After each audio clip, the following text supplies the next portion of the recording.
ערב טוב לכולם, מי שאני מכיר, ערב טוב לחיים, ערב טוב גם למי שאני לא מכיר.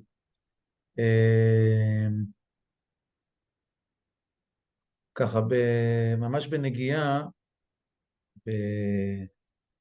במאמר אחד על פרשת שבוע, אמרתי נתחיל מזה של הרב זקס. הוא שואל על דמותו של יעקב אבינו, שאולי הוא לא הגיבור, כן, הגיבור ההירואי, גם לא גיבור האמונה, כפי שאנחנו רגילים בספרות העולם, ואפילו בספרות שלנו, כמו אברהם אבינו. הוא אדם יהודי שעבר המון המון משברים, שכל החיים שלו הם מאבקים, שהוא מסתבך, שהוא נופל, שהוא עולה, לא דמות הגיבור הקלאסית, כן, בטח לא אומר באומות העולם, אבל אפילו אצלנו. ויש לו שתי הערות מאוד מאוד יפות, מהם אני אתחיל. האחת, הוא אומר, יש מלחינים, טיפוסים, הוא אומר, כאילו, טיפוסים, נגיד, שהם מלחינים כמו מוצרט, וטיפוסים שהם מלחינים כמו בטהובן. מי שמבין קצת מוזיקה קלאסית, אז הוא יודע שמוזיקה של מוצרט זה מעיין טהור, מפקה של צלילים, הרמונים, שיוצאים, נשפכים, של מבנים מוזיקליים מושלמים, קסם. אתה שומע את מוצרט, אתה מרגיש שאתה בעולם הבא. והמוזיקה יוצאת לו כל כך בקלות. בטהובן זה מוזיקה שאתה מרגיש שהיא מלאת מאבק, מלאת תוכן, אבל מלאת מאבק, שהיא לא פשוטה, שהיא מסתבכת, שהיא עולה, שהיא יורדת, שקשה לה להתפתח, ומתוך כך היא כל כך עמוקה, כל כך מורכבת. יש טיפוסים כאלה לא רק בין היוצרים, בין האומנים, יש טיפוסים כאלה גם בתוך החיים. יש אנשים דתיים שהאמונה שלהם היא אמונה כמו של מוצרט, מהעולם הבא, מפוארת, נהדרת, מקסימה. הכל עושה רושם, אין מי שלא מתפעל. ויש אנשים שהאמונה שלהם היא כמו המוזיקה של בטהובן, שהיא מלאה מאבקים, ירידות ועליות, קשיים, דווקא מתוך כך היא עמוקה מאוד. ועל זה מוסיף הרב זקס ואומר שהתורה מלמדת אותנו שאנחנו מתייחסים לאלוקים, אנחנו יכולים להתייחס אליו לגמרי כמו אלוקים, כלומר, כמושלם, ככל יכול, כאלוקים במובן המלא של המילה, אבל באותה מידה אנחנו יכולים להתייחס לאדם כמו שהוא אדם, כלומר, חסר, נופל, נאבק, ויעקב אבינו הוא בדיוק זה. כלומר, האדם שלא נראה כמו אלוקים, שלא נראה מושלם, שהחיים שלו הם השתלמות ולא שלמות, שהם יציאה מתוך משבר, שהם לימוד מתמיד, ולכן הם חיים יהודיים משמעותיים. ואנחנו יודעים, כולנו בני ישראל, כולנו בית יעקב. כלומר, יעקב אבינו הוא האב שלנו. אברהם אבינו נתן לנו את עוצמות החסד, ההדר והאהבה של ההתחלה, יצחק את עוצמות הגבורה והאיפוק, אבל המציאות, החיים שלנו הם החיים של יעקב אבינו, החיים של אבינו ישראל. זו פתיחה נאה לשיעור ולמציאות שבה אנחנו נמצאים, כלומר מציאות שבה צריך ללמוד מתוך משבר, לקום מתוך מאבק, ולא מתוך חיים פשוטים. לא אמונה פשוטה, לא החיים פשוטים במצב שאנחנו נמצאים, ולכן המציאות של יעקב אבינו, החיים שלו, העמידה מול עשיו והעמידה מול לבן, משברי האמונה, משברי המציאות, הם נקודה טובה להתחיל איתה את העיון במצב שלנו.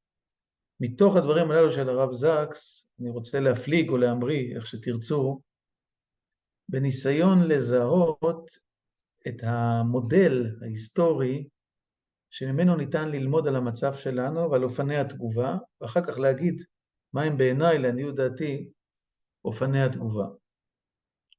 ובכן, אנחנו אחר חורבן, לא חורבן מלא, אבל חורבן חלקי. לפני 50 יום, מעט 60 יום, חווינו בפעם הראשונה, מאז קמה מדינת ישראל, חורבן של קהילות, חורבן פיזי. לפני 13 יום, 14 יום, הלכתי על אדמת בארי, קיבוץ בארי, פיזית, בסמטאות ברחובות, וראיתי בעיניי חורבן, קהילה חרבה, יישוב בארץ ישראל חרב. צריך לקרוא קריאה כדברי המשנה, רואה הרי ישראל בחורבנן, מראה נורא, מזעזע. ויש עוד כאלה, יש חבל ארץ חרב. אנחנו אחרי חורבן, אבל כמו שאמרתי, לא חורבן מלא, חורבן חלקי, חורבן של חבל ארץ, של רצועה צרה יחסית, עם המון השלכות על מה שקורה במרכז הארץ, במרחקים גדולים יותר, אבל חורבן. האם יש לנו דוגמאות היסטוריות, מקראיות, למצב כזה, ומה ניתן ללמוד ממנו? אז אפשר לחשוב על כמה דוגמאות, אני אעלה 2, ואני רוצה מתוכם, אחרי כמה דקות של עיון, אני רוצה מתוכם להציע איזו מחשבה עתידית, מחשבה שיש בה תקווה לאן אנחנו הולכים, אבל קודם כל צריך להבין את המצב. דוגמה אחת מסוף ימי בית שני. מי שרוצה יכול לפתוח, אני אמנע מהרבה קריאה בשלב הזה, אחר כך נקרא יותר. מי שרוצה יכול לפתוח, לעיין בירמיהו, פרק כ"ז, פרק כ"ח, לפני כן פרק כ"ו, גם קשור.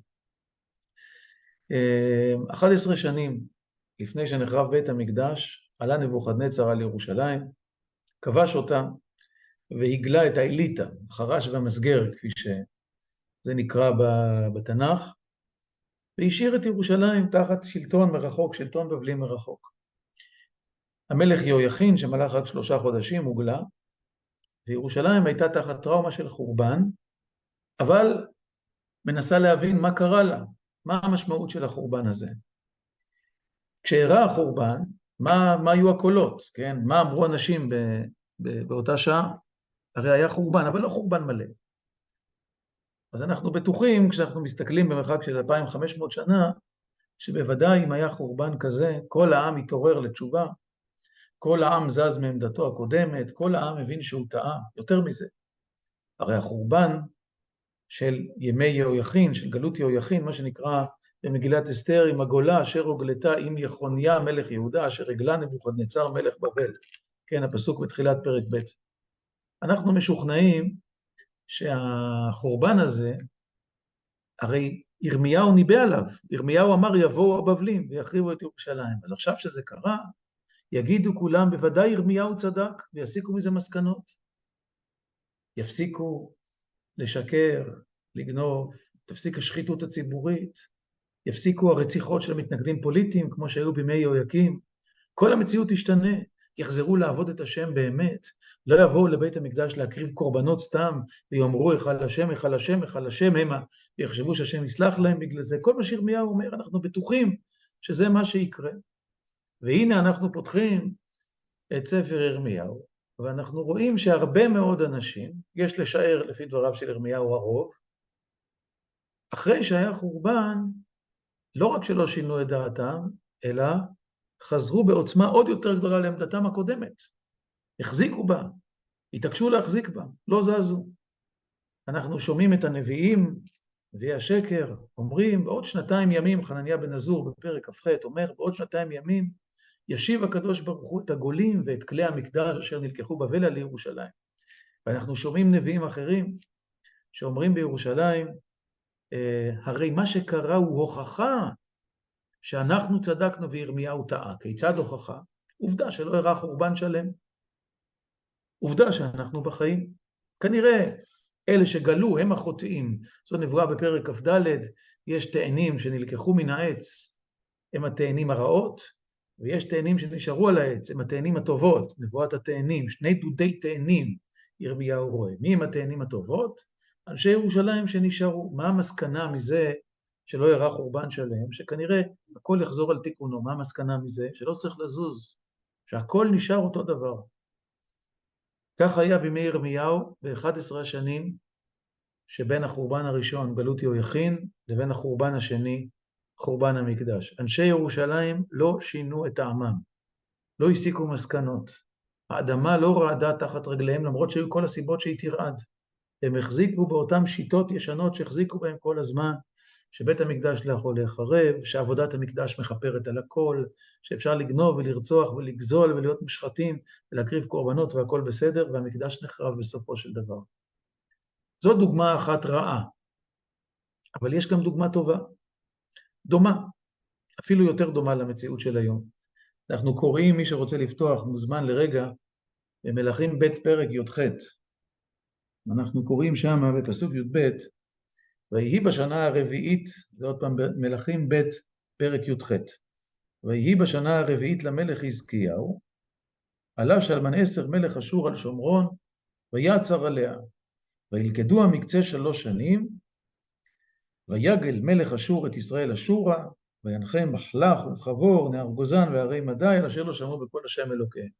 בקצרה, מתוארת כאן גלות שומרון, שלמנאסר עולה על אשור, עולה על שומרון, וממלכת יהיה שומרון, ממלכת ישראל, כפי שהיא כונתה אז, אפרים, מוגלת. טוב, מה קורה אחר כך? כמה שנים אחר כך, אנחנו קוראים בפסוק הבא, פסוק י"ג, וב-14 שנה למלך חזקיה, עלה סנחריב מלך אשור על כל ערי יהודה בצורות ויתפסם. המאורע הזה מתואר בספר מיכה, בעיקר בספר מיכה, אבל יש לזה ביטוי גם בישעיהו, חיו באותו זמן, בעמוס, בעיקר מיכה וישעיהו. היו ערים ביהודה שנחרבו, ערי ספר ביהודה שנכבשו ונחרבו. וסנחריב מלך אשור ישב באזור לכיש, ומשם הוא שולח שליחים לירושלים, ושם הסיפור מאוד מפורסם, הוא שולח את רב שקה, והוא מאיים על ירושלים, כמו שהיה חורבן בערי הספר, כך יהיה חורבן גם במרכז בירושלים. ירושלים חרדה, והעם נמצא במבוכה אדירה, וחזקיהו המלך פונה לישעיהו ואומר לו, נביאנו מה לעשות? מה עושים? אנחנו בצרה גדולה. והנה אותו סיפור, יש חורבן חלקי בספר. הם לא יודעים מה לעשות. מה יעשו? מה יעשה העם? האם האדמה תרעד? האם ישנו את דרכם? האם יחזרו בתשובה? כן, לא. וישעיהו קורא לתפילה ולתשובה. חז"ל מספרים שחזקיהו שינה באותה שעה את כל ירושלים. כל תינוק ישראלי בירושלים הלך ללמוד תורה, בתלמוד תורה. זו הייתה הפעם הראשונה שפתחו תלמודי תורה. כל בתי המדרש בירושלים היו מלאים תורה. חזקיהו החריב את הבמות, את העבודה זרה, עשה תיקון מוסרי, עשה תיקון דתי, והתפללו להשם. והנה הם קמים בבוקר, בכל הצבא האשורי, 105,000, פגרים מתים, וניצלו. כמו שאתם בוודאי יודעים, במוזיאון ישראל אפשר לראות את אסטלת סנחריב, שם, העתק שלה כמובן, שם מתוארים כל הכיבושים של סנחריב, וכשהוא מגיע לירושלים, הוא לא מספר לנו את האמת, הוא מדלג עליה ואומר, הגעתי, לא כבשתי, חזרתי לארצי, כמו שכתוב כאן, אנחנו יודעים למה, כי כולם מתו. כלומר, במקרה ההוא של ישעיהו, העם מבין שהחורבן הראשון הוא איתות, ויכול לבוא חורבן שלם. וירושלים לא נחרבה, כי הם עשו תשובה, כי הם תיקנו את דרכיהם. אנחנו נמצאים עכשיו במציאות של היום, אחרי חורבן לצערנו נורא, חורבן חלקי. חורבן שהוא עלה לנו ב-1400 יותר נפשות, חורבן של קהילות, חבלי ארץ שאי אפשר כרגע לשבת בהם, שאולי עוד שנה, אולי עוד שנתיים, נקווה שפחות, אבל מי יודע גם בצפון. ואנחנו מבינים שעברנו טלטלה עזה. אין לנו נביאים, אבל לא סתם אין לנו נביאים, כמו שכל מדינת ישראל לא קמה כתוצאה של נבואה או התגלות אלוקית מפורשת, אלא על ידי אלוקות שבתוכנו, על ידי ההכרה הרוחנית שבתוכנו. מה צריך לעשות, מה מוטל עלינו. כך גם מוטל עלינו להבין את המציאות ולקרוא אותה, כמו לפני 80 שנה, גם עכשיו. ואם קרה דבר נורא כזה שחווינו חורבן בארץ ישראל, מה הוא אומר לנו? ולפי מסורת יעקב אבינו שעובר משבר ויאבק איש עמו עד עלות השחר, והוא עומד בפני סכנה נוראה, הוא לומד מתוך כך מה הוא צריך לעשות, הוא לומד מתוך כך מה מוטל עליו. כן, החיים אינם פשוטים, החיים אינם מהירים באופן אוטומטי. הם נבנים כתוצאה מלימוד ממשברים ותקומה מהם. כל החיים של יעקב אבינו, עד הרגע האחרון, עד סוף ספר בראשית. אנחנו נמצאים בתוך סיטואציה של אחרי חורבן, לא חורבן כולל, אבל חורבן חלקי, מזעזע, כן, שפותח את העיניים. אני קורא לו בפורומים שונים, בשבועות האחרונים, מאז שזה קרה, אני קורא לו מאורע מאתחל, reset או restart. זאת אומרת, שבדרך כלל אנחנו רגילים בחיים, שקוראים לנו דברים, להבין אותם, לפרש אותם, לחשוב אותם, כשלב נוסף, בעקבות כל מה שקרה קודם, עם צורות המחשבה, פרדיגמות המחשבה, התפיסות שהיו לנו קודם. אבל לפעמים גם בחיים של האדם הפרטי יש מאורע שהוא כל כך קיצוני, כל כך מערער, שהוא מאתחל את התודעה, אתה מתחיל לחשוב מחדש, אתה הולך לצומת הראשונה, או לאחת הצמתים הראשונות, אתה אומר, אני לא יכול להמשיך. אני לא יכול להמשיך עם אותן תפיסות, אני לא יכול להמשיך עם אותם דגשים, אני לא יכול להמשיך עם אותם הנחות על המציאות, אני לא יכול להמשיך עם אותה פעילות חברתית, אני צריך לפעול אחרת. זה קורה גם בחיים הפרטיים, כמו שאמרתי, לפי מחלה קשה, חס וחלילה, שעוברת על אדם, או דברים כאלה, אומר, אני חייב לשנות את הכל. המאורע הזה בתולדות ישראל, המלחמה הזאת שאנחנו בתוכה, הוא מאורע מהתחל. הוא דורש מאיתנו לחשוב מההתחלה, איך אנחנו ממשיכים. אי אפשר להמשיך כמו שעשינו קודם, כי מה שעשינו קודם קרס לנגד עינינו. יש סיבות גלויות לעין, יש סיבות שצריך לחפש אותן, לא הכל אנחנו מבינים, יש דברים אני חושב שאנחנו מבינים, ואנחנו חייבים לחשוב מההתחלה. איך קרה לנו? כל הפרויקט הציוני היה מיועד כדי שלא יהיו פוגרומים, כדי שיהודים לא יישחטו. וזה קרה לנו בארץ ישראל עם הצבא הגדול שלנו, עם הטכנולוגיה הגדולה שלנו. איך זה יכול להיות? איפה טעינו? מה בשורשים, מה בהתנהגות, מה בתפיסות הרוחניות, מה בהנחות החברתיות? צריך להשתנות מן היסוד, צריך לפעול בכלל אחרת. אז אני חושב שאנחנו צריכים לחשוב עליו כמאורע מהתחל. ובדיוק כמו נביאי האמת, כשהם עומדים מול משבר, הם לא אומרים נעשה אותו דבר, נמשיך בעבודה, נמשיך את אותה פעולה. אלא צריך לעשות אחרת. צריך לפעול אחרת. צריך להזיז את המציאות. חייבים לתקן אותה. אם זה יימשך, אז חס וחלילה, הכיוון הרע יימשך, אומרים נביאי האמת. ובלי לאיים אנחנו לא נביאים, אבל אנחנו מבינים שכשקורה דבר כזה, ואנחנו מבינים באופן ריאלי, בלי נבואה, שהאיום לא נעלם, האיום נמצא מבחוץ. וגם אנחנו מבינים, אני חושב אני מרגיש ככה, אבל נדמה לי שכל אחד מאיתנו מבין בעומק, שבסופו של דבר השאלה אם אנחנו מאוימים או לא מאוימים, היא בעיקר השאלה איפה אנחנו נמצאים. אם אנחנו נהיה במקום נכון, אם אנחנו נעמוד על רגלינו, אם אנחנו נאמין בעצמנו, נאמין אחד בשני, ונבנה את החברה שלנו, את התודעה הלאומית שלנו על יסודות מוצקים, אז אנחנו לא נצטרך לפחד מהאויבים שלנו. ואם חלילה לא, אז באמת אנחנו בפחד גדול, בסכנה גדולה. אז מתוך כך, מתוך ההבנה הזאת של הקריאה הנבואית, להסתכל על המשבר כמאורע שמחולל שינוי, שמבקש שינוי ואפילו התחול של המחשבה, וכמו שאמרתי במקרה הזה התחול, מפני שכאילו חזרנו בהיסטוריה לרגע שלפני קום המדינה, לימי הפוגרומים, לימי הגלות, כל הפרויקט הציוני, כאילו, מה קרה לנו כאן? אבל יש לנו כוח, יש לנו אפשרויות, יש לנו סיכוי, צריך לקחת את עצמנו בידיים וצריך להבין לאן אנחנו הולכים. אז מתוך הפתיחה הזאת, אני רוצה להציע מודל של מחשבה ושל פעולה שבנוי על הנבואות בספר יחזקאל. יחזקאל פרק ל"ז, הפעם אני מבקש שנפתח כולנו יחזקאל פרק ל"ז. הנבואה הראשונה היא נבואה מפורסמת מאוד, נבואת העצמות היבשות, וממנה אנחנו נמשיך וננסה להבין מה הנביא מציע לנו, בקריאה רהוטה של 3 נבואות. בינתיים תפתחו ביחזקאל ל"ז, נפתח בשביל להתחיל את המחשבה, לתת איזה מודל למחשבה. אנחנו אומרים בתפילה, בסוף התחנון, 3 משפטים, 3 פסוקי תפילה. שומר ישראל, שמור שארית ישראל, ואל יאבד ישראל, האומרים שמע ישראל. אחר כך, שומר גוי אחד, שמור שארית עם אחד, ואל יאבד גוי אחד, המייחדים שמך השם אלוקינו השם אחד. ולבסוף, שומר גוי קדוש, שמור שארית עם קדוש, ואל יאבד גוי קדוש, המשלשים ב3 קדושות לקדוש. למה אנחנו כופלים 3 פעמים? אז אנחנו קוראים, חושבים תפארת המליצה, כן? אומרים 3 פעמים אותו דבר, מי ששומר את עם ישראל בסגנונות שונים ישמור אותו, אבל למה לומר ככה? כן, מה המשמעות של המבנה הזה? אז נשים לב, יש פה 3 מילים, שומר ישראל, שומר גוי אחד, מילה אחד, כן, היא מילה חשובה, וקדוש, שומר גוי קדוש. ישראל, אחד וקדוש. אני חושב שזה מודל, זה מבנה, וזה מבנה של 3 קומות. אנחנו צריכים להבין את המשמעות של המבנה.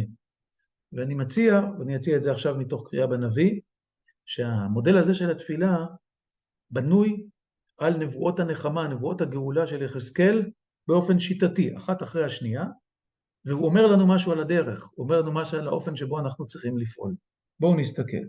יחזקאל, פרק ל"ז, לא אקרא הכל, חלק מהדברים, אני חושב שכל הדברים הם מפורסמים למדי, אבל אני רוצה לגזור מהם מסקנות ולדייק בכמה פסוקים. בתחילת פרק ל"ז, הייתה עליי יד השם, ויוציאני ברוח השם, ויניחני בתוך הבקעה, והיא מלאה עצמות. והעבירני עליהם סביב סביב, והנה רבות מאוד על פני הבקעה, והנה יבשות מאוד, ויאמר אליי בן אדם, התחיינה העצמות האלה, ואומר השם אלוקים, אתה ידעת. ויאמר אליי, הנבא על העצמות האלה, ואמרת עליהם, העצמות היבשות שמעו דבר השם. כה אמר השם אלוקים לעצמות האלה, הנה אני מביא בכם וחייתם. תהיה לכם גידים, ועליתי לכם בשר, וקרמתי עליכם אור, וכו'. וניבאתי כאשר צוויתי, ויהי קול כענבי, והנה רעש, ותקרבו עצמות עצם אל עצמו. וראיתי והנה עליהם גידים, ובשר עלה, ויקרם עליהם אור מלמעלה, ורוח עין בהם. כלומר, העצמות היבשות מפוזרות בכל מקום, הנביא מתבקש להינבא עליהם שיחיו, הן באמת מתקבצות להיות גוף, הגוף הפיזי, כן? אבל למרות שהיה צריך להיות שתהיה בהם גם רוח, כלומר רוח חיים, והם יוכלו לחיות, הנביא מגלה שאין בהם רוח. הרי לפני כן נאמר, ונתתי בכם רוח וחייתם. מה עושה הנביא? ויאמר אליי, הנבא אל הרוח. הנבא בן אדם ואמרת אל הרוח, כה אמר השם אלוקים מארבע רוחות בו ירוח, ופחי בהרוגים האלה ויחיו, והנבאתי כאשר ציווני, ותבוא בהם הרוח, ויחיו ויעמדו על רגליהם חיל גדול מאוד. משום מה יש תקלה בתהליך, העצמות מתחברות, הן הופכות להיות גבייה, גוף, אבל הרוח לא מגיעה, וצריך נבואה נפרדת על הרוח. והנביא קורא לרוח לבוא באופן עצמאי, ומתואר בנבואה, מארבע רוחות בו ירוח. מה זאת מארבע רוחות בו ירוח? מה פירוש, כן? ארבע רוחות, למה מארבע רוחות בו ירוח? מה הטבעה של הרוח הזאת? הרי הרוח היא רוח הנשמה, רוח החיים. טוב, מה פירוש הנבואה? זה מפורש אחר כך. פשט הנבואה של חזון העצמות היבשות זה לא תחיית המתים שאדם קם מהקבר, אלא כמובן תקומת ישראל. זה נאמר בנביא אחר כך. ויאמר אליי בן אדם, העצמות האלה כל בית ישראל המה, הנה אומרים יבשו עצמותינו ותקוותנו, נגזרנו לכן, כה אמר להם וכו'. כלומר, מדובר על בית ישראל, האומה הישראלית, שהגוף שלה מת כאומה, היחידים חיים, יש עצמות, אבל הגוף מת, ועכשיו יש נבואה שהגוף יחזור לחיות כגוף, כגוף לאומי, כיחידה לאומית. וזה חיבור העצמות, שבנמשל הוא קיבוץ גלויות וכנראה הקמת מדינה, כלומר הקמת ממלכה, שהיא גוף לאומי, אבל הגוף צריך רוח, ויש בעיה עם הרוח. פה היא הרוח, כן? זה לא כל כך פשוט, זה לא עובד באופן אוטומטי, שני שלבים מתוארים כאן. טוב, זאת הנבואה הראשונה. מיד אחרי הנבואה הזאת, יש נבואה נוספת ברציפות, ויהי דבר השם אליי לאמור. הנה פסוק ט"ו ט"ז, ואתה בן אדם קח לך עץ אחד וכתוב עליו ליהודה ולבני ישראל חבריו, ולקח עץ אחד וכתוב עליו ליוסף עץ אפרים וכל בית ישראל חבריו, וזה נבואה רצופה, ואני חושב שבוודאי רוצה לומר שיש כאן התפתחות. יש שלב ראשון, תחיית האומה הפיזית, עם הרוח שבתוכה, אבל תחיית האומה הפיזית, האומה קמה על רגליה, הופכת להיות אומה. עכשיו, הנבואה השנייה, עץ יוסף ועץ אפרים. מה הסיפור? אז הוא אומר לו, וקרב אותם אחד אל אחד לך לעץ אחד, והיו לה אחדים בידיך, וכשישאל העם מה אלה לך, דילגתי פסוק, דבר עליהם, הנה אני לוקח את עץ יוסף אשר ביד אפרים, ושבטי ישראל חבריו, ונתתי אותם עליו את עץ יהודה, ועשיתים לעץ אחד, והיו אחד בידי. יש משל ויש נמשל, הם ברורים. תולדות בית ראשון, הם תולדות הפילוג, שהחל, אם אנחנו רוצים בפרשיות האלה שלנו, בין בני רחל לבני לאה, ממשיך אצל יוסף ויהודה, ממשיך אחר כך בימי השופטים בפילוג שבטי, ושוב יהודה ושבטים אחרים, ממשיך אחר כך ימי שאול ודוד, הולך אל שתי הממלכות, פילוג מוחלט, יהודה וישראל, ואלה תולדות הפילוג השבטי, חציית העם לשני חלקים, שתי תפיסות, זה תולדות בית ראשון.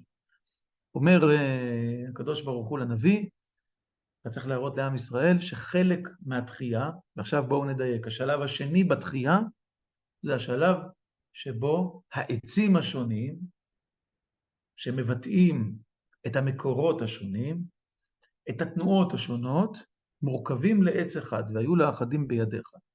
עוצמתו של משל העץ הוא שהוא מתאר לא רק את האיחוד של מה שהיה מפורק ומפורד לפני כן, אלא כפי שאנחנו יודעים, הרכבה בעץ היא שימוש נכון בתכונות הטובות שיש לכל אחד מהעצים, כדי להשיג תוצאה יותר טובה על ידי החיבור, הסינתזה, הצירוף, מאשר כל עץ בנפרד, כן? הלימון והחושחש, או כל מיני הרכבות שנעשים. אנחנו משתמשים באיכויות הטובות, בתכונות הטובות של כל חלק בנפרד, ומוציאים תוצאה יותר טובה. השלב השני בתחיית האומה, אחרי בניין הגוף הלאומי, הוא השלב של האיחוד בין הכוחות השונים, שפעלו בנפרד, שפעלו כל אחד לבד, והיו לאחדים בידיך. ממשיכים לקרוא בדילוק קל, נגיד פסוק כ"ב, ועשיתי אותם לגוי אחד בארץ, בערי ישראל, ומלך אחד יהיה לכולם למלך, ולא יהיו עוד לשני גויים, ולא יחצו עוד לשתי ממלכות, וכו'. ואז הוא הולך להמשך, לכמה פסוקים, ועבדי דוד מלך עליהם, ורועה אחד יהיה לכולם, ובמשפטי ילכו, וחוקותיי ישמרו, ועשו אותם, ישבו על הארץ אשר נתתי לעבדי ליעקב, אשר ישבו באבותיכם. נלך הלאה, ודוד עבדי נשיא להם לעולם. וחרתי להם ברית שלום. ברית עולם יהיה אותם. יש הבטחה שאחרי שהאומה תתקבץ ותהפוך להיות אומה, מדינה, מלכות, ואחרי שהאיברים השונים, השבטים השונים, התנועות השונות מתאחדות לעץ אחד עם היתרונות שמביא כל חלק מהאומה, יהיה שלום. אז וחרתי להם ברית שלום, תחת נשיא אחד. אחר כך כתוב, ונתתי את מקדשי בתוכם לעולם, והיה משכני עליהם, והייתי להם לאלוהים, והם היו לי לעם, וידעו הגויים כי אני השם מקדש את ישראל, בהיות מקדשי בתוכם לעולם. הנה לנו המבנה המשולש של התפילה. כלומר, אני מבין שהמבנה בתפילה שורשו בנבואות האלה. נחזור, חזון העצמות היבשות. שומר ישראל, שמור שארית ישראל, ואל יאבד ישראל, שמור את הגוף הישראלי, את הקיום של האומה הישראלית. שומר גוי אחד, שהוא אחד, שמור שארית עם אחד, שלא יהיה להרבה, שלא יהיה חלקים רבים, שכל אחד בפני עצמו. ואל יאבד גוי אחד, כלומר שמור את אחדותו, אתה אחד, ושמך אחד, ומי כעמך ישראל גוי אחד בארץ. זאת נבואת העצים. ולבסוף, שומר גוי קדוש, שמור שארית עם קדוש, ואל יאבד גוי קדוש, כלומר, הנבואה מה שנמצא כאן בסוף, ונתתי את מקדשי בתוכם לעולם, והיה משכני עליהם. כלומר, השלב האחרון הוא השלב שבו המבנה הלאומי של התחייה ושל האחדות, הופך להיות מבנה שמכיל קדושה, השראת שכינה. רוח אלוקים שוכנת בתוך המבנה הזה. אני חושב שהסרטוט הזה של הנביא ושל התפילה במקביל, הוא מאוד מאוד משמעותי עכשיו עבורנו, למרות שאנחנו לא נמצאים בין בית ראשון לבין בית שני, והפרובלמטיקה של עץ יוסף ועץ אפרים, של שתי ממלכות, היא לא זאת שלנו. בכל זאת, כפי שאנחנו יודעים, נבואה שנצטרכה לשעתה ולדורות נכתבה. כלומר, למרות שאנחנו לא בין אפרים ליהודה, אנחנו נמצאים עם פרובלמטיקה קרובה מאוד לזאת שהייתה אז, והמבנה הנבואי הוא, אני חושב, המבנה שאיתו אנחנו צריכים ללכת גם בשעה הזאת, ואני אסביר גם בזמן הזה. עכשיו, האמת היא שאת הדברים האלה אפשר היה לומר גם לפני 80 שנה, אבל לא תמיד אנחנו מבינים ברגע הראשון מה המשמעות של המצב שלנו, וננסה, אני חושב, להסביר כאילו לאן אנחנו הולכים. אולי ניתן טיפה מבט אחורה ואז מבט קדימה. כשקמה מדינת ישראל ב-20-25 שנים הראשונות, היא הייתה עסוקה בהקמה, הישרדות, פשוט לחיות. כן, הגענו מהשואה, מהבורות, מהעצמות, כן, המפוזרות, כמו שסבא שלי היה אומר, אני מהעצמות היבשות שיחיה יחזקאל, והוא התכוון גם במובן המילולי שהוא יצא מהבורות, וגם במובן הלאומי, שהאומה התקבצה מקצוות הארץ, וחזרה להיות גוף לאומי, כמו שהנביא ניבא, זה חזון העצמות היבשות. קח 20-25 שנה, מי שרוצה יכול לסיים את התקופה בששת הימים, ביום כיפור, נגיד ביום כיפור. 25 שנה של פשוט לעמוד על הרגליים, לחיות, להתבסס. אחר כך באה התקופה השנייה, היא תקופת ההתבססות, ההתייצבות. בנינו מדינה חזקה, צבא חזק, עשינו הסכמי שלום, היה נראה שהאיום הקיומי שהיה בהתחלה, במצב ההישרדות, הולך ופוחת, אפילו נעלם, עמדנו על הרגליים בצורה טובה. עד סוף שנות ה-90 פחות או יותר, 95, 2000, אי אפשר לדייק בדיוק, אבל פחות או יותר עד השלב הזה. בא השלב השלישי, 25 השנים הבאות, שלב שאנחנו עכשיו נמצאים להבנתי בקיצו, כן? ובשלב הזה מדינת ישראל הגיעה לשגשוג בלתי רגיל, ממלכת הייטק, ממלכת מדע וטכנולוגיה, כלכלה פורחת, שפע, עושר, כן, לפי כל הסקרים, תחושת רווחה, ומשהו קרה. כי בשלב הראשון של ההקמה, שבו היינו עסוקים בהישרדות, היינו מאוד מאוד לאומיים, היינו חייבים לעסוק באומה. כמעט לא היה מקום לאינדיבידואל. כן? טקסי יום הזיכרון היו טקסים של גבורה לאומית, בתי הילדים של הקיבוץ היו דוגמה להקרבה למען החברה ולמען ההתיישבות, בחינוך דיברו על ערכים לאומיים, השירים ששרו היו שירים לאומיים וכו'. כולנו היינו עסוקים בהקמת האומה. בשלב השני, 25 שנים הבאות התחילה תזוזה, בשלב השלישי, שלב השגשוג, הפך אותנו לבורגנים, לנהנתנים במידה זו או במידה אחרת, נהנים מחיי רווחה, ובעיקר למאוד מאוד אינדיבידואליסטים, מרוכזים באינדיבידואל, בעצמי, בהתפתחות של כל אחד. יש לזה היבטים חיוביים, יש לזה היבטים שליליים. גילינו שיש יחיד בימי הזיכרון, לשואה ולחיילי צה"ל, גילינו שיש פרטים, לא רק כלל, גילינו שיש שמות, גילינו שיש סיפורים, ובמקום לדבר על גבורה ועל לאומיות ביום הזיכרון לחיילי צה"ל, התחלנו לספר סיפורי אבל וזיכרון. יש לזה יתרונות, יש לזה גם חסרונות גדולים. אותו דבר גם בהקשרים אחרים. השירה הפכה כמעט כולה להיות שירה פרטית. שירת האהבה, שירת הדיכאון, שירת המצב הפרטי, כמעט אין שירה לאומית בעם ישראל, כבר עשרות שנים. כן, היא כמעט נעלמה. אותם זמרים ששרו שירים לאומיים, הפסיקו לשיר שירים לאומיים והוא לשיר שירים אישיים. תראו כאלה ששרים כבר 50 שנה. כן, מה קרה להם. וכן בכל השטחים. המדינה קיימת בשביל היחיד. כך ב-25 שנה האחרונות.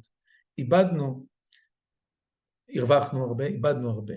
איבדנו את הרוח הלאומית, איבדנו את הרוח המשותפת. יותר מזה, חשבנו שאנחנו על פסגת העולם, אנחנו לא מאוימים, שהכל מצוין, ולכן שאנחנו יכולים לשכוח מהרוח וגם לריב.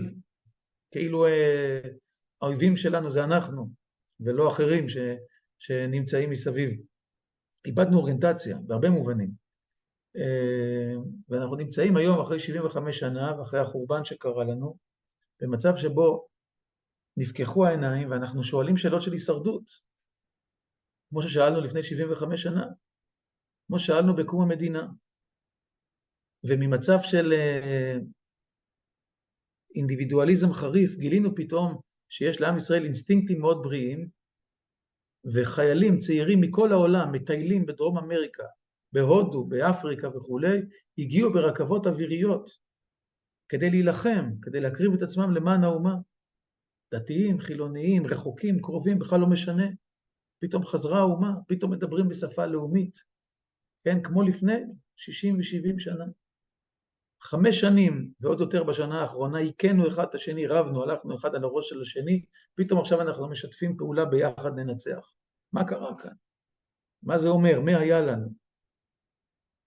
אז במקום לשאול על העבר ולדבר עליו, רק הצגתי את הסרטוט שלו, נלמד מהנביא משהו על תנועת העתיד. וזה אני אסיים, זה עוד כ5 דקות, אולי 10, לא יותר. האתגר שלנו, האתגר שעומד לפנינו, הוא ב3 קומות, ובסדר הזה דווקא, כן, כמו שאני אומר, וזה מאוד מאוד חשוב, כי פה טעינו טעות חמורה. בשלב הראשון, אנחנו צריכים לשקם את הגוף הלאומי. יש לנו כלכלה מרוסקת, מערכת ביטחון, במצב מאוד מאוד קשה, ממשל, מגזר ציבורי, רשויות ציבוריות, שלטון וכו', במצב היום, כאילו, לא פחות מזה, קרס לחלוטין בתחילת ימי המלחמה, אנחנו מכירים את הבעיות על כל צעד ושעל, יש חבלי ארץ שצריך ליישב, יש יישובים חרבים, צריכים לקום מחדש, יש לנו אתגרים מעשיים אדירים, מניתי את העיקריים שבהם, אבל יש כמובן נוספים, שהם קשורים לגוף, לעצם החיים. ברור שאנחנו צריכים להתחיל שם, אבל גם ברור שכדי לעשות את זה, אנחנו צריכים לעלות לעוד שתי קומות. הקומה השנייה, זה שומר ישראל, כמו שאמרנו, זאת תחיית העצמות היבשות בהקשר שלנו, כן, זאת השיקום הפיזי. הקומה השנייה היא קומת האחד. אנחנו מבינים שלא הבנו משהו, ושהנחנו בצד את המושג של האחד, שהוא העוצמה היהודית הגדולה והחולשה היהודית הגדולה. כמו שהרב קוק כותב, תחילת תורות ישראל ובמקומות רבים, כנסת ישראל, כפי שהוא קורא לזה, זה גם מטאפיזיקה של עם ישראל וגם ההיסטוריה של עם ישראל. כנסת ישראל מורכבת מכל התנועות והרוחות שבעולם, היא אוספת אליה הכל, והיא גם משפיעה על הכל. אין עם כעמנו שיש בתוכו כל כך הרבה ניגודים, ניגודים כל כך חריפים. אין דבר כזה.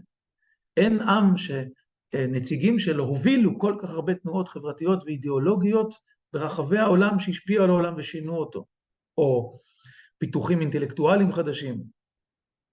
אין עם כזה. זו עוצמה אדירה, זה נותן לנו כוח אדיר, אבל זה גם חולשה גדולה. אם אנחנו רואים בריבוי הזה מקור למריבה, והוא הופך להיות שורש לקונפליקט, כי יש לנו פרדיגמות שונות, יש לנו תפיסות שונות, יש לנו אידיאולוגיות שונות וכו', זה מפרק אותנו, כמו שקרה לנו בשנים האחרונות, כמו שקרה לנו גם קודם, אבל בשנים האחרונות בצורה הכי חריפה. זה פשוט מפרק אותנו. אם אנחנו מבינים שזה כוח, ואם אנחנו מרכיבים את זה אחד על השני, יש לנו כוח שאין לאף אומה אחרת כמשל העצים, אז באמת אנחנו יכולים להיות דוגמה ומופת לעולם, לא רק במובן זה שאפשר להיות מאוחדים, כי לא להתפרק, אלא שהעוצמה הרוחנית והאינטלקטואלית שיש בעם ישראל, כשהיא בנויה ביחד, היא לאין שיעור מכל אומה אחרת. כמו שכבר כתב הרב קוק באופן ראשוני, אבל זה מאוד מאוד משמעותי, באורות התחייה, פרק י"ח, הוא אומר 3 רוחות, או 3 תנועות יש בעמנו, והוא סימן אותם כמעט כמו שהם היום.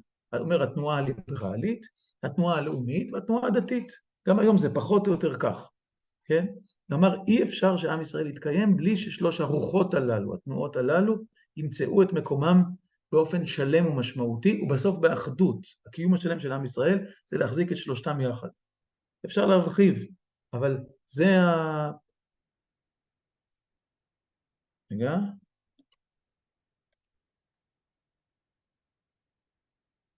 אתם שומעים אותי עדיין? כן, משהו נפל לי. כן, שומעים מצוין. יופי. אז אני רק אדבר על המשמעות המעשית של זה. איבדנו את זה, וטעינו טעויות מאוד מאוד קשות. עכשיו אני לא מסתכל אחורה, אפשר אחורה להתווכח כמה שרוצים, זה השם, זה השם, זה השם. גוי אחד, אותה סיסמה שמוליכה עכשיו את המלחמה, ביחד ננצח, שהיא נכונה, היא קונקרטית, והיא מבוססת על תודעת הגורל, על מצב ההישרדות שאנחנו בתוכו, חייבת להימשך, אבל הפועל ננצח צריך להיות מוחלף, אחרי שננצח בעזרת השם. והביחד שנמצא בהתחלה, שהוא מילה טובה, יותר טובה מהמילה אחדות שרגילים להשתמש בה, בגלל שאחדות זה רעיון מופשט, אפשר להגיד אותו והוא לא מחייב שום דבר. ביחד זו מילה שמתארת אופן של פעולה. אנחנו פועלים ביחד, אנחנו מנצחים ביחד, אנחנו לוחמים כתף אל כתף. המילה ביחד צריכה להנחות אותנו בשלב הבא, ביחד נשקם, ביחד נבנה, ביחד ננהיג, ביחד נסכים על הדברים שלא הסכמנו ולא נעשה את זה לחוד. ביחד ניגע בפצעים הפתוחים, בקונפליקטים שלא הצלחנו לטפל בהם בצורה נורמלית, כי עבדנו בכוח ועבדנו עם פוליטיקה. ביחד ניגע בהם, בסטטוס קוו, ביהודית דמוקרטית, בשיטת המשטר, בכל צירי המתח, הקונפליקט, ביחד, נעשה את זה ביחד. אם נעשה את זה ביחד, נביא לידי ביטוי את המורכבות המפוארת של המצב היהודי. הרב זקס כתב על זה המון, כלומר את החוכמה שנלקחת מכל העולם, את הכיוונים השונים וכו', ונוכל לבנות מבנה מדיני, חברתי, שהוא יותר עמוק, יותר גבוה מכל אומה אחרת. אחרת אנחנו מפרקים את עצמנו, אי אפשר בלא זה.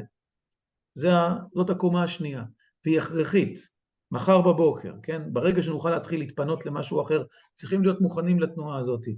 ובעיניי, זה צריך להיות הציר שמוביל את התנועה הלאומית, הפוליטית, החברתית שלנו, שכולם צריכים להיות שותפים בו, ומי שלא, יישאר בחוץ, יהיה שוליים, אבל שלא יהיה מרכז הסיפור. והשלב השלישי, בשפה של הנבואה זה הקודש, זה השכינה, כן? זו שפה דתית.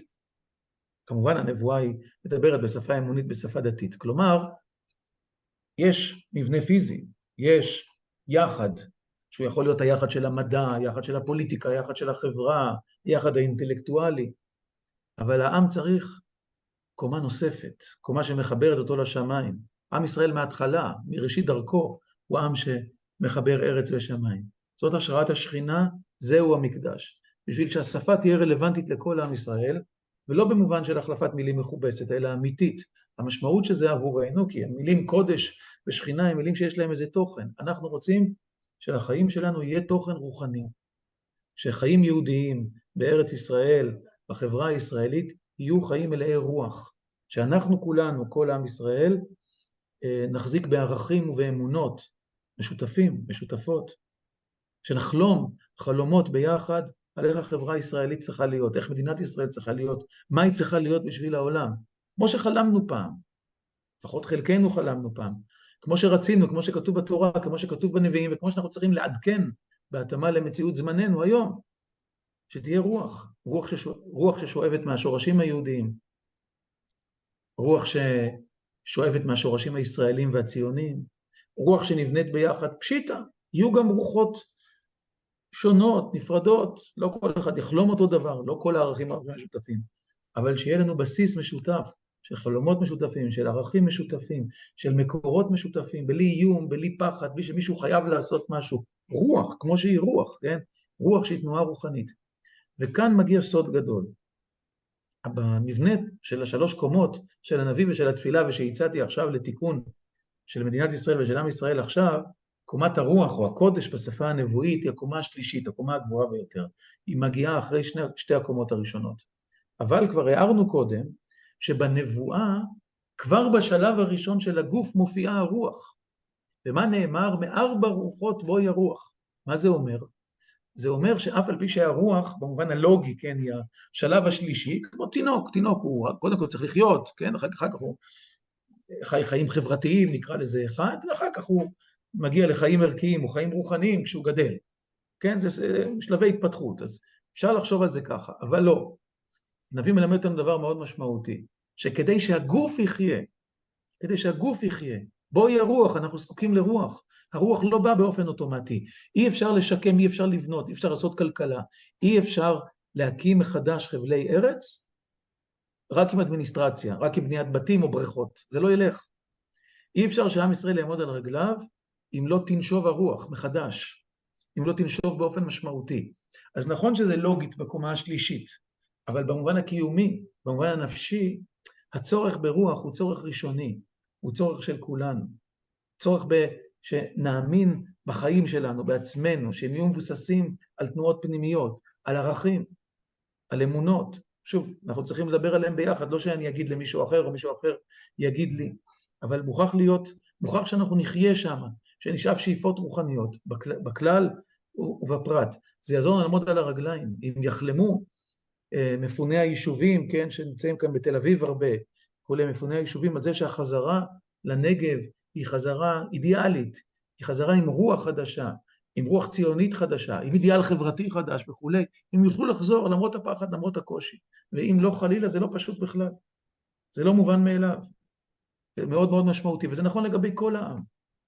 העם יוכל לחזור להאמין בעצמו ולהאמין בכוחות שלו וכולי, שיתגלו עכשיו ומתגלים עכשיו במלחמה, אבל הם צריכים ללכת מעבר למלחמה. אם תהיה לו רוח, אם יהיה לו חזון, זה בואי הרוח, ומארבע רוחות בואי הרוח. ארבע רוחות בואי הרוח, הרי ברור שהכוונה היא, ויקבץ נידחינו מארבע כנפות הארץ, הכוונה היא מכל הרוחות שעם ישראל נמצא בהן, כאילו בני תימן הביאו את הרוח מדרום, בני פולין הביאו את הרוח מצפון, כן? בני אנגליה או אמריקה הביאו את הרוח ממערב, בני המזרח, אני יודע, עיראק וכולי, הביאו את הרוח ממזרח וכולי וכולי, כלומר, מארבע רוחות בואי הרוח, הרוח צריכה לבוא מכל מקום שיהודים היו בו, והכוונה לא רק גיאוגרפית, אלא הרוחות השונות, כמו שאמרנו בהתחלה, והיא תנאי לקיומו של הגוף. אלה הם שלוש הקומות, שלושת השלבים שהנביא מתאר, ואני חושב שגם היום זה צריך להיות במוקד המשימה הלאומית שלנו, שאנחנו בונים 3 קומות, והקומות הללו הן קומות שצריכות להיבנות מהמסד עד הטפחות, כשכלל הביחד שומר גוי אחד, כמו שהסברנו אותו, וכשההבנה של החיוניות של הרוח מנחים גם את הבניין הפיזי של עם ישראל, כלומר את השיקום הפיזי שעומד בפנינו. כל זה, ואני אומר את זה כמילים של סיום, כל זה כמובן מתוך תפילה עמוקה, כיוון שאנחנו עדיין נמצאים באמצע מלחמה, באמצע הטרגדיה של החטופים, שמתוך תפילה עמוקה, קודם כל, שיזכנו השם לנצח במלחמה הזאת, השם עוז לעמו ייתן, להכניע את אויבינו, לעמוד על רגלינו, ולשנות לחלוטין את המצב בסביבה, אני בכלל לא נכנס לזה, גם לא מבין בזה טקטית וכולי, אבל כתפילה ודאי אנחנו מתפעלים לכך, ונקווה שיהיה לנו עוז למנהיגות, צבא וכולי, לעשות את הפעולה עד הסוף, מתוך תפילה עמוקה, שהשבויים, החטופים, וחיילי צה"ל, ישובו כולם בריאים ושלמים לביתם בקרוב.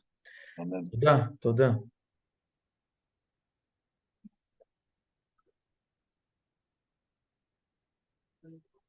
הרב תמיר, תודה רבה.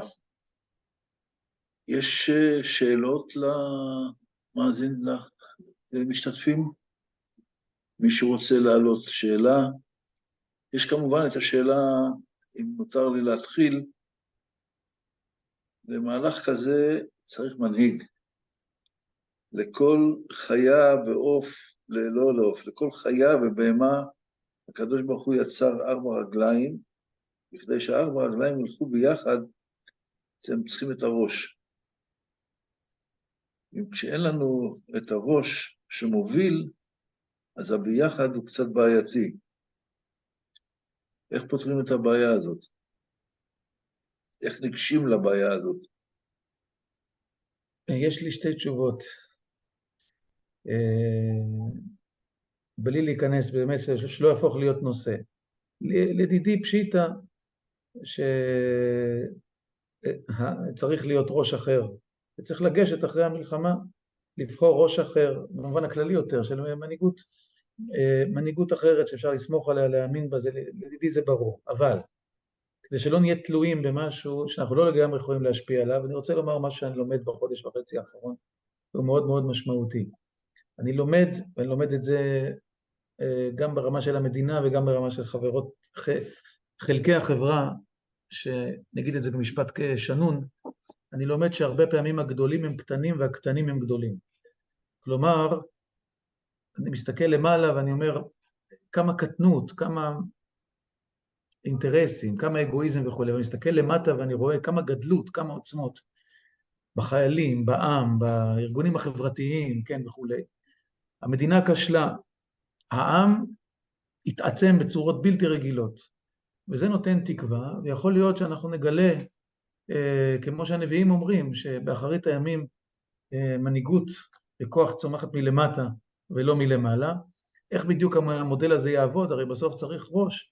אם העם יהיה חזק והוא לא יוותר למנהיגה ולמדינה, בסוף הוא יצליח.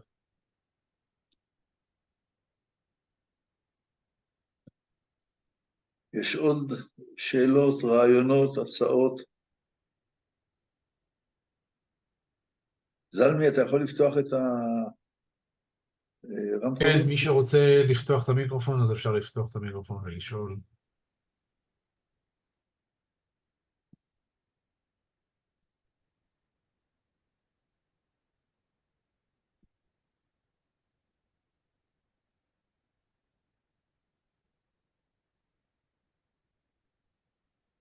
ובכן?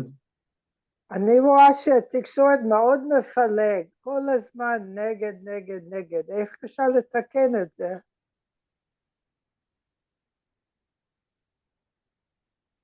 רב גרנות, שמעת את השאלה?